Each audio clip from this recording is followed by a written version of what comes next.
The file was sealed for 11 years. When federal prosecutors finally cracked it open in March 2026, the first entry wasn't evidence of organized crime. It was a 3-word notation stamped in red ink across the front page of a federal witness protection dossier. Subject not located. Those 3 words would appear twice more in the same file. Same subject. Different years. Different states. Each time, one of the FBI's largest organized crime RICO prosecutions in a generation collapsed like a building that had just lost its foundation. The man those 3 words referred to had $47 million in dirty money flowing through his hands. He had moved that money through 3 shell companies on Jamaica Avenue in Queens across 7 years. He knew the names, the dates, the amounts, the locations. He was prepared to say all of it in front of a federal grand jury. 3 separate times, he vanished. Special Agent Lorenzo Vitale had spent 14 years of his career on a single case. When the final arrest came in a fishing village on the coast of Maine at 4:32 in the morning on November 19, 2023, he had been with the FBI for 30 years. The entire prosecution, everything he had built, had hinged on one man who couldn't be kept in one place. The declassified documents released in March 2026 reveal not just how the Bonanno crime family's construction empire was finally dismantled. They reveal how federal witness protection failed at its most fundamental task, 3 times, and why those failures forced the most sweeping overhaul of WITSEC protocols since the program's founding in 1971. This is the story of the Bonanno RICO prosecution. It begins not with a raid, not with an arrest. It begins with a tax filing discrepancy so small it sat in a review queue for 14 months before anyone noticed. January 2005. The New York field office. A financial crimes analyst named Patricia Osei had been working through a batch of corporate tax filings flagged for secondary review. Standard procedure. The filings were from construction companies that had won city contracts in the previous 3 years. Most of them were unremarkable. One wasn't. The company was Monarch Development Group. The discrepancy was in a depreciation schedule for heavy equipment, a crane rental arrangement claimed as a capital asset rather than a lease expense. The difference in tax treatment was not dramatic. Perhaps $12,000 in mischaracterized deductions across 2 fiscal years. Osei flagged it. Put it in the queue. Special Agent Lorenzo Vitale pulled it 14 months later. He had joined the Organized Crime Division after 5 years in financial crimes and 6 years before that with the NYPD. He had a background in forensic accounting. He understood how money moved through shells, through books, through entities designed to obscure rather than clarify. He looked at the Monarch discrepancy and felt a familiar pull. Not alarm, just interest. He opened a preliminary inquiry. What he found over the next 4 years, through subpoenas, surveillance, and financial analysis that expanded in scope as each thread led to another, was a construction kickback apparatus of considerable sophistication. At its center was a Bonanno family captain named Vincent Sorrento. 60 years old in 2005, a Howard Beach native who had been with the family since the early 1980s. He had survived the turmoil that tore through the New York families in the late 1980s and 1990s, the prosecutions, the flips, the internal violence, by being careful, methodical, and unostentatious. He drove a used Buick. He lived in the same house he'd bought in 1988. He ran a business. That was how he thought about it, and he ran it with operational discipline. That business generated approximately $47 million in illicit revenue between 2003 and 2010. The mechanism was straightforward in concept and complex in execution. Sorrento's network controlled 3 shell companies registered in Delaware: Triborough Mechanical, LLC, Atlantic Coast Supply Group, and Kingsbridge Contracting, Inc. None had significant legitimate operations. They existed to receive payments. When a Bonanno-connected contractor won a city construction contract, and through bribes to union officials and city procurement staff, they won contracts consistently, a portion of the contract value was directed to subcontractors. Some were legitimate, others were shells. The shells invoiced for work that was never performed, or invoiced at rates far above market. The excess payment passed through the shell was skimmed, and moved into the kickback pipeline. The man who physically managed this, who oversaw the shell companies, tracked the money flows, made sure the paperwork held up against routine audit scrutiny, was Dominic Costello. Costello was not a made member of the Bonanno family. He was a close associate, elevated to a de facto capo position in the construction operation because of his specific skills. He had a background in legitimate contracting and a facility for financial documentation. He knew how to make a fraudulent invoice look like an ordinary business transaction. He knew how to structure payments to stay below reporting thresholds. He knew the specific audit patterns used by the city's Department of Investigation because he had spent 3 years preparing city contractors for DOI compliance reviews. Vitale identified Costello's name in March 2008. By the summer of 2009, he had enough financial documentation to know that Costello was central to the entire apparatus. But financial documentation, even detailed, damning financial documentation, wasn't sufficient for a RICO prosecution at the level Vitale was building. He needed a witness who had been inside the room. Someone who could describe the relationships, the decision-making, the chain of authority, someone who could put the money in the context of the organization. He needed Costello. The opportunity came in February 2009 when a union official named Sal Murano was arrested on an extortion charge related to a separate matter. Murano was 63 years old. He had been paying tribute to the Bonanno family for 11 years. He faced a potential 10-year sentence. He cooperated. Murano's cooperation was useful. He provided context, names, meeting locations. He confirmed the shell company structure and identified 3 payments he had personally witnessed. But Murano was peripheral. He wasn't in the room. He could testify to transactions from the outside. He couldn't describe the conspiracy's internal architecture. Vitale used Murano's information to sharpen his portrait of Costello. By early 2011, he had a detailed picture of Costello's financial exposure, his deteriorating personal situation, a divorce filing, a bad real estate investment, mounting debt, and his diminished standing within the Bonanno organization following the internal sidelining of Sorrento the previous year. The approach was made on March 14, 2011. 2 agents knocked on the door of Costello's house in Woodmere, Long Island, at 7:15 in the morning. They had a 37-page financial presentation. It documented Costello's involvement in the shell company scheme across 9 years, in sequence, with specificity. The agents showed him what they had. They told him what he was facing, and they gave him a number to call. He called 3 days later. Over the following 4 months, Dominic Costello gave prosecutors everything they needed to build the RICO case Vitale had spent 6 years developing. He was thorough. He was accurate. His information checked against the documentary evidence without the discrepancies that indicate a witness shaping their account to fit a desired narrative.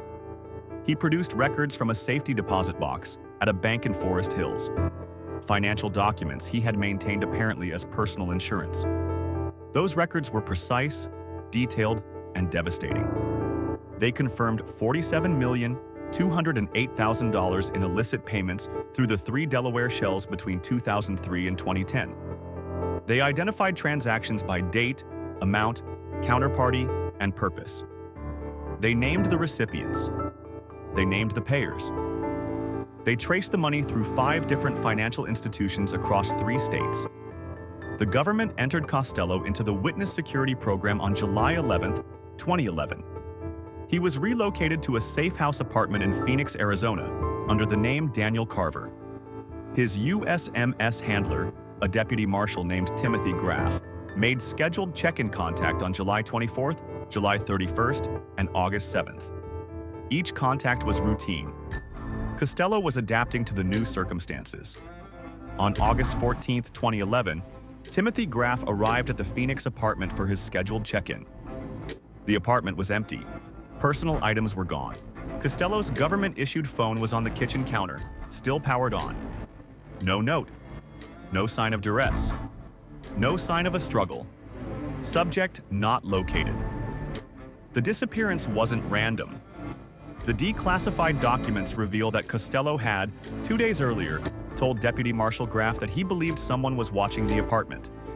He described a specific individual, a man he'd seen 3 times in 5 days near the building's parking structure. Same man each time. Same dark green sedan. Graff's documented response to this concern was, in the language of the USMS internal review, conducted 2 months later, described as non-directive. The review used that phrase twice. In plain language, Graff told Costello he was probably mistaken, told him the program's security measures made unauthorized access to his location extremely unlikely, told him to stay calm and follow protocol. That was the wrong response. Because the man near the parking structure was real. His name was Raymond Foss. He was a private investigator operating a one-person agency out of Staten Island.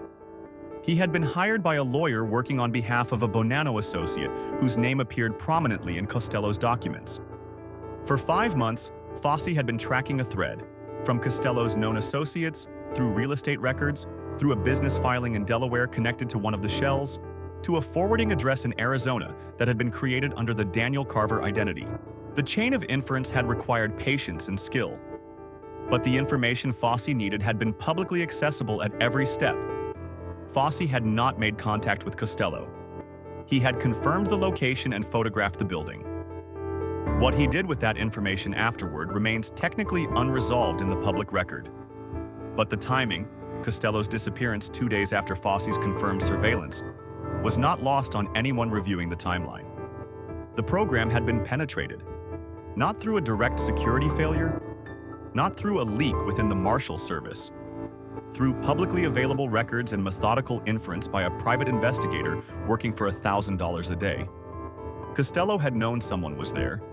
He had told his handler. His handler had dismissed him. When the extent of the failure became clear to the prosecution team, when Vitale and the Southern District prosecutors understood what had happened in Phoenix, the anger in the building was significant. But anger doesn't rebuild a grand jury timeline. Anger doesn't replace a cooperating witness. The search began. It lasted 8 months. Costello knew federal surveillance methods. He had been briefed on them as part of his relocation process. He used cash. He moved frequently. He avoided the patterns that generate digital footprints. In April 2012, a surveillance team picked up a trail in Asheville, North Carolina. A man matching Costello's description had been working for a landscaping company in Buncombe County for approximately 3 months. Physical observation and a fingerprint match on a credit union document confirmed his identity. Vitale flew to Asheville personally. He met with Costello at a motel on Tunnel Road on April 22, 2012. The meeting lasted 4 hours. Costello was not apologetic. He was precise. He laid out systematically what had happened in Phoenix. The man near the parking structure. The conversation with Graff. Graff's dismissal of his concern. He said that when the program couldn't protect him from a private investigator working open-source records, he had made a decision about his own survival. He said he had remained willing to testify, but not from a location he didn't trust. He had specific demands: a new location, a new handler, a written protocol documenting exactly what steps would be taken if he again reported a security concern. The Justice Department agreed. He got a new handler, a USMS senior inspector named Gerald Harmon, 17 years of experience, a record of successfully managing difficult and high-threat cooperators. He got a new location. He got a written protocol addendum specifying the security concern response process. Costello re-entered WITSEC custody in May 2012. The case resumed. Carefully. By early 2013, the grand jury proceedings were back on track. Testimony was being heard. Financial documentation was entering the record. By 2015, the grand jury had heard from 11 cooperating witnesses. By early 2016, prosecutors were privately discussing a target indictment date in late 2017 or early 2018. I spent hours going through the case chronology in those declassified documents, and one detail kept nagging at me. Between May 2012 and October 2016, 4.5 years, the arrangement held. Costello cooperated. He was present, available, engaged. His handler, Gerald Harmon, filed consistent positive status reports. The investigation progressed steadily toward what everyone involved believed would be a landmark prosecution. And then, October 2016. The declassified documents describe it as an alleged abduction. On the evening of October 11, 2016, Inspector Gerald Harmon conducted a routine check-in with Costello at a protected residence described only as a suburban community in the mid-Atlantic region. The check-in was unremarkable. Harmon's report noted that Costello was agitated, but attributed this to stress related to the upcoming testimony schedule. No specific security concerns were flagged. The check-in concluded at approximately 7:45 p.m. At 11:20 p.m., a neighbor called local police to report an altercation outside the residence. Response time: 3 minutes and 47 seconds. When officers arrived, the street was empty. Costello was gone. Evidence of a struggle at the front door. A broken exterior light, scuff marks on the porch, a small amount of blood, later DNA, confirmed as Costello's. A neighbor's security camera had captured partial footage. 2 men moving quickly toward the street, a third figure between them. The third figure's movement was not consistent with voluntary walking.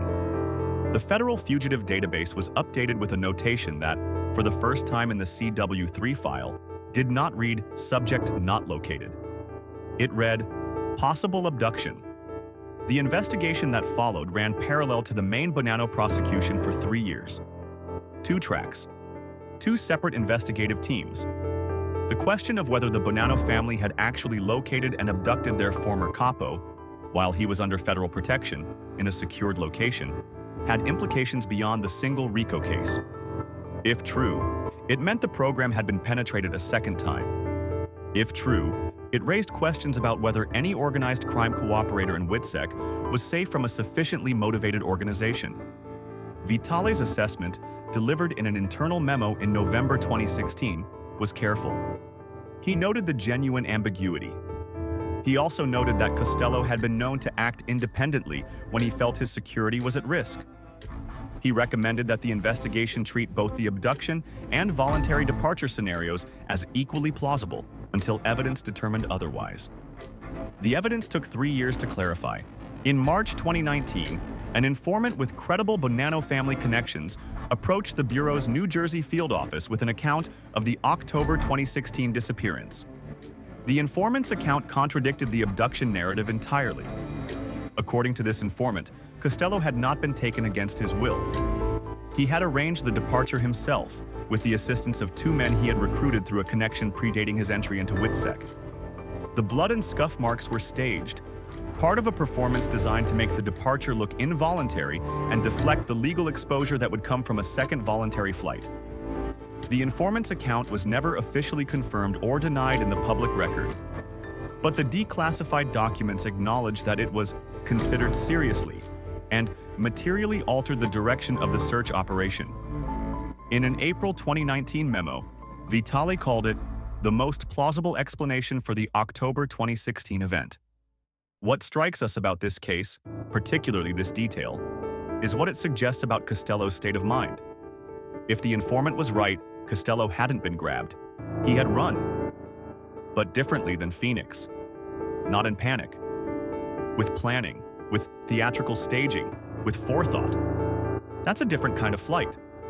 That's a man who thought carefully about his situation and decided, rationally, that his odds were better outside federal protection than inside it. Why? What had changed between 2012 and 2016? The timeline offers a partial answer. In 2014 and 2015, several Bonanno associates connected to the construction kickback operation were arrested on unrelated charges in New York and New Jersey. Word moved through the family's networks. The existence of a cooperating witness close to the construction operation was becoming, if not confirmed knowledge, a strongly held suspicion. Intelligence doesn't require direct contact. It requires the inference of absence. The people who knew about the shell company operation were a finite group. Several were already in custody. The ones who weren't were running their own calculations about who might have cooperated and what they knew. Costello had been missing from the New York organized crime world for 5 years. He had known too much. He had disappeared at exactly the moment cooperation would have made sense. Put yourself in Costello's position in October 2016. You know the family is drawing conclusions. You know your handler cannot protect you from the one vector that already got you exposed in Phoenix. You've been inside the organization for 18 years. You know how they settle these things.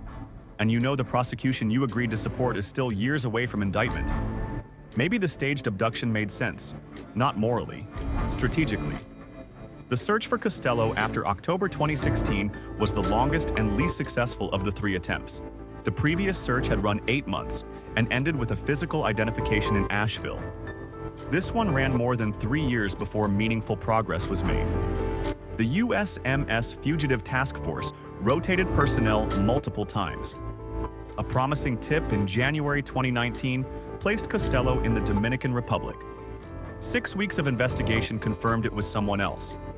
Internal pressure to either find Costello or restructure the case around alternative evidence was significant.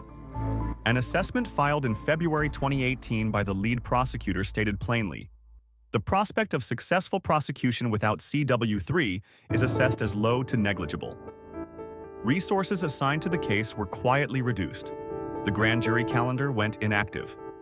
2 of the 3 originally assigned prosecutors moved to other matters. Vitale stayed on it. Here's what nobody expected. The break that eventually led to Costello's 3rd and final location didn't come from intelligence sources, informant networks, or digital surveillance. It came from a behavioral analysis. In the summer of 2020, Vitale requested a fresh assessment from the FBI's Behavioral Analysis Unit at Quantico. The BAU assigned a senior analyst named Dr. Claire Novak to review the complete CW3 case file. Novak's task was to build a behavioral profile that might inform target geography for the renewed search. To answer the question of where a man like Costello would choose to go when selecting his own location, given everything known about his psychology and history. Novak spent 3 months on the file. Her August 2020 assessment identified 11 potential geographic zones of interest across 7 states. The assessment was based on Costello's pre-criminal history, his patterns of movement during his productive WITSEC years, his documented psychological responses to stress, and what Novak called anchor geography, places with deep personal resonance that the subject might gravitationally return to under extreme stress. Item 7 on the anchor geography list was Washington County, Maine. The basis, Costello's maternal grandfather had owned a commercial fishing property near Cutler, Maine, from approximately 1965 until his death in 1991. The property had been sold after the grandfather's estate was settled. Costello had spent portions of 3 consecutive summers there as a child. His mother's records placed him in Washington County in 1978, 1979, and 1980. He would have been between 7 and 9 years old. The BAU assessment noted that Cutler was a working waterfront community with a culture of minimal external social engagement, a place where new arrivals who kept to themselves and worked hard could integrate without generating the curiosity that more social environments would create. The kind of place a man with Costello's profile might find genuinely comfortable, not just strategically useful. The anchor was childhood memory, a vector the standard fugitive search process simply wasn't designed to check. The first pass through Washington County was made by an agent from the Portland field office in the spring of 2021, a quick survey. The agent spoke with a handful of people in Cutler and Lubeck, checked recent property transfer records, found nothing of immediate note, and filed a brief negative report. A second pass was made in the fall of 2022. This one was different. The assigned agent, a 12-year Bureau veteran named Sarah Kowalski, who had spent 6 years in fugitive operations, focused not on documents, but on community knowledge. She spoke with harbor master staff, bait dealers, the owner of the single gas station in Cutler. She asked about new arrivals over the previous 4 years. People who had come without obvious prior fishing backgrounds. People who paid cash and kept to themselves. The name Gary Stanton came up 3 times in the same afternoon. Kowalski didn't approach Stanton. She documented what she'd heard and returned to Portland. Her report recommended a second-tier investigation, surveillance confirmation before any contact attempt. Vitale read Kowalski's report on November 3, 2022. He made 2 phone calls that afternoon. One to the USMS Fugitive Task Force. one to the BAU analyst at Quantico. He had a feeling, not certainty, something specific and strong. The surveillance package was built over 8 months, cautious by design. The previous attempts to approach Costello had created the conditions for flight. This time, the methodology would be different. Comprehensive confirmation before any movement, and movement only when confirmation was complete enough to foreclose the possibility of a fourth disappearance. Remote camera placements around the Route 191 property. Boat-based observation of Stanton's fishing activity, his registered lobster boat, his trap placements, his patterns of departure and return. Periodic physical surveillance of his movements on shore. Analysis of his supply purchases at the local chandlery and the general store in Machias. A review of the property purchase records for the house on Route 191, which had been bought in the name of a Gary T. Stanton from a Bangor residential address. 3 times during those 8 months, the approach was planned and postponed. The first postponement, March 2023. An unidentified visitor arrived at the property and stayed for 3 days. The visitor was later confirmed as a fisherman from Lubeck. No criminal record, no connection to the case. But during those 3 days, the risk calculus made approach inadvisable. The second postponement, June 2023. A surveillance camera mounted behind a mailbox on the adjacent property malfunctioned due to moisture intrusion. The team was operating partially blind for 11 days.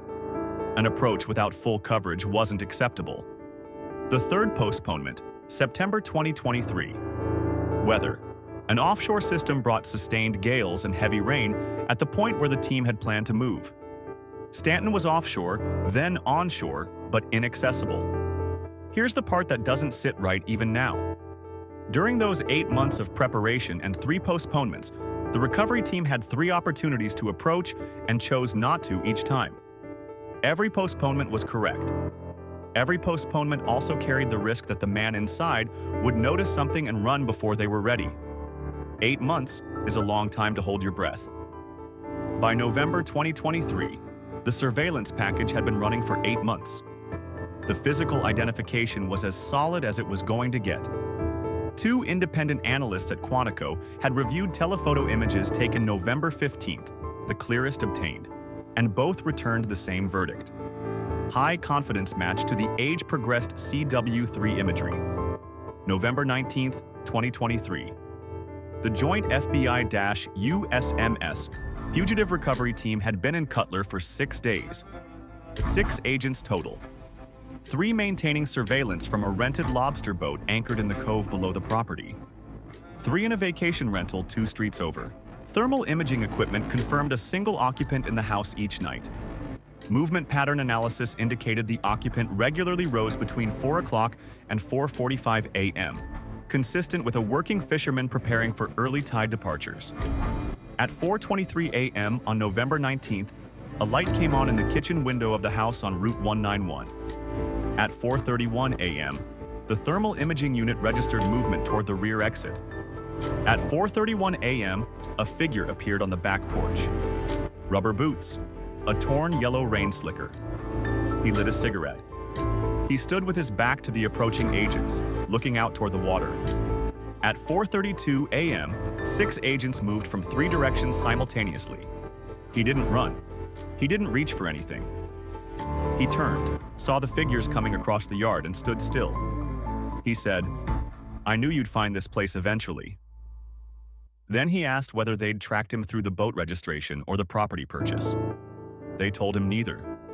They told him he'd been found because a behavioral analyst at Quantico had thought to ask where he'd spent his childhood summers. He was quiet for a moment. Then he said he understood. The journey from a back porch in Cutler, Maine, to a federal grand jury room in Lower Manhattan took 57 days. Costello was debriefed across 23 sessions over 6 weeks. He was cooperative, detailed, and consistent. He confirmed everything in his original 2011 account and updated it with observations made during his years outside the program. Information that added material weight to the prosecution beyond what he had originally provided. Grand jury testimony ran 11 days, from December 4th, 2023 through January 9th, 2024.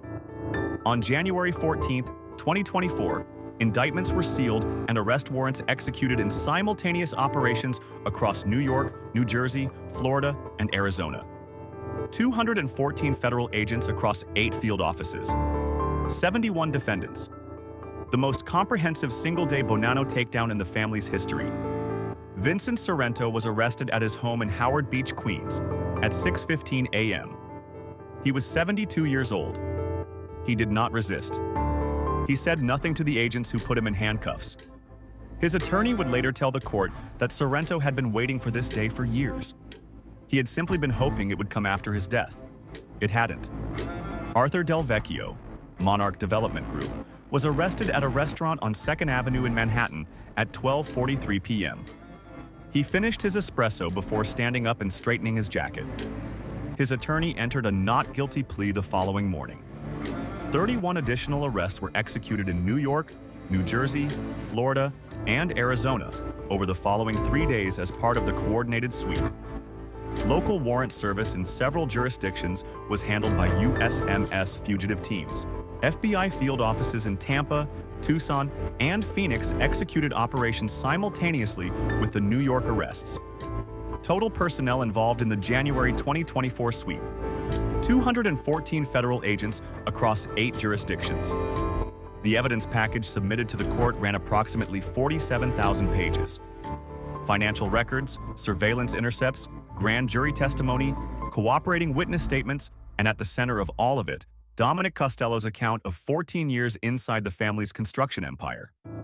Here's the take that will probably draw pushback.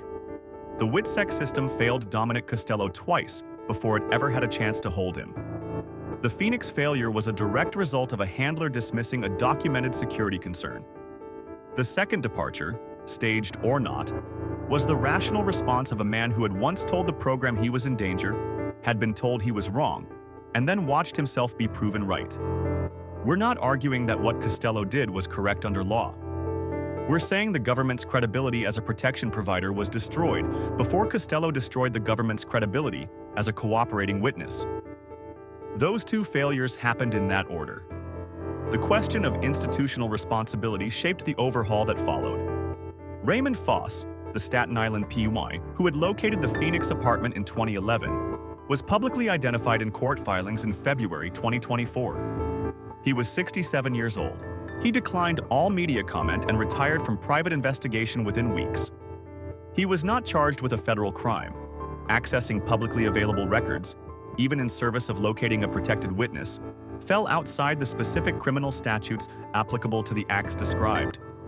Whether Fosse had communicated the Phoenix location to Bonanno-connected interests and what chain of events followed remained unresolved in the public record. 3 defendants charged with obstruction related to the Costello search entered guilty pleas. None of those agreements included explicit admissions about whether the Phoenix location had been confirmed to family leadership. In April 2024, the Department of Justice and the USMS jointly announced the most comprehensive revision of witness security program protocols since the program's establishment under the Organized Crime Control Act of 1970. The announcement cited the CW3 case explicitly as the precipitating event. 3 structural changes formed the core of the overhaul. First, the Security Concern Escalation Protocol. Under the new rules, any protected witness who documents a specific security concern must be immediately referred to a senior inspector-level review within 24 hours. The primary handler cannot be the sole decision-maker about credibility. The handler who dismissed Costello's August 2011 concern had been operating within the letter of existing policy. Under the new policy, that response is a protocol violation subject to disciplinary review. Second, witness-informed placement. Under the old system, a cooperating witness's protected location was determined entirely by USMS in consultation with handling prosecutors. The witness had no formal input. Under the new system, witnesses with high threat profiles, defined as cooperators against active enterprises with a history of witness targeting, have the right to raise and document location objections, and those objections must be formally considered and rebutted in writing. Witnesses don't have final say. They have a documented process that creates accountability. Third, open source exposure monitoring. The Foss episode demonstrated a specific gap. A motivated investigator working only from publicly available records had successfully located a protected witness. The new protocol establishes a quarterly review function, conducted by a dedicated analytical unit stood up in February 2024, that systematically audits publicly accessible information, real estate records, business filings, social media connections, commercial databases, for potential pathways to protected witness identities.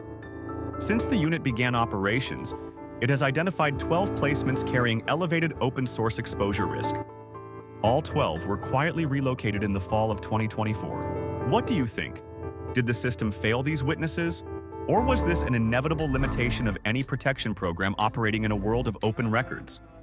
That's not a rhetorical question. Drop your answer in the comments. The trials began in October 2024 and continued into 2025. By May 2025, 38 of the 71 defendants had entered guilty pleas. The remaining 33 were distributed across 3 separate proceedings. Vincent Sorrento pleaded guilty on March 3, 2025.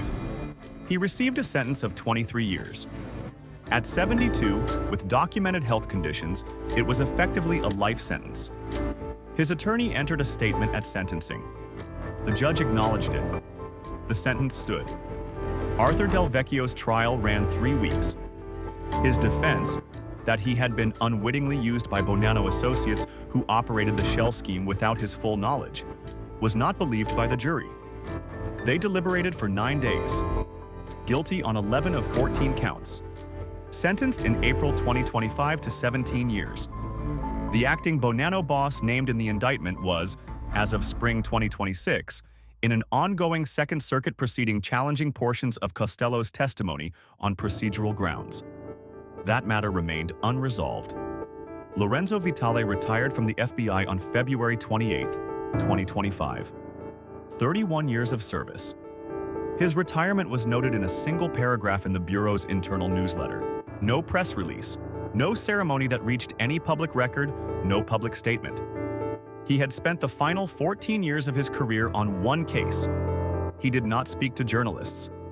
A colleague speaking to reporters in background in March 2025 described the morning the January 2024 indictments were finalized. Vitale had been in the Southern District U.S. Attorney's Office. When word came through, he asked to see the indictment document. He looked at the list of names, all 71. He said nothing. He folded the paper, put it in his jacket pocket, and went to get coffee. That was the end of it. One detail that stuck with me, reading through the post-operation review documents. A single footnote notes that Dominic Costello, on the morning of his arrest in Cutler, had been preparing to take his boat out. The traps were set. The bait had been loaded the night before. He had been living as Gary Stanton for 4 years. His neighbors considered him a capable, quiet fisherman who kept his gear in order and asked no favors from anyone. He had been telling the truth, in a way, about one version of himself, the version that survived. Comment yes or no. Will it happen again? The WITSEC protocols have been overhauled. The open-source monitoring is active. The escalation procedures have been formalized. But the fundamental tension at the center of this case, between a witness's rational fear and an institution's capacity to respond to that fear, isn't resolved by protocol revision. It's managed.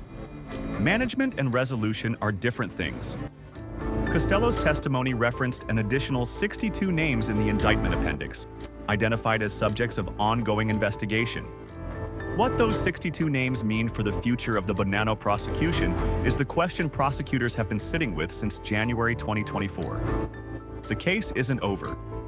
For the full story on how the Bonanno family's construction empire was built across 4 decades, the city contracts, the union relationships, the decades of operating in plain sight inside the city's procurement system, that investigation drops next week on Federal Case Files. Subscribe so you don't miss it. 14 years. 3 vanishing acts. One man on a back porch at 4:31 in the morning, looking out at the water, already knowing. The case that forced the government to admit its witness protection program had been broken. The case that finally brought 71 indictments to the Bonanno family's construction operation. The case that, technically, still isn't done.